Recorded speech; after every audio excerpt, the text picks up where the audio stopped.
Aha m wụ ihe Chidere Nwụbane. Eshi m from Umuekwule Okpuala, Afugiri, n'ime ọhụhụ. Unu birila obodo anyị taa ebe ma ihe ndị na-akpa anyị mkpa. Ekele dịrị unu ndị chọrọ anyị bịa kọsọ mkpa ihe na-akpa anyị hidere nne. Number 1 ihe na-akpa anyị mkpa number 1 wụ mmiri. Ihu mmiri ịṅụ ọwụ onye anyị. Ma anyị bewe oge ọkọchị. Number 2 awụrụ empowerment. So many youth anyị na-ata ahụhụ.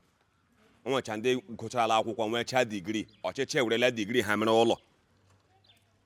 Ọchịchị atachala ma degree ha.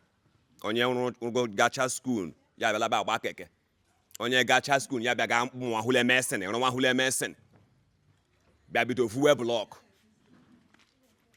So ihe ndị anyị nidiri otu esi enyere youth anyị aka ma anyị empower. And then anyị empower onye mere ya eme ibi ya enwe ike la agala ihu.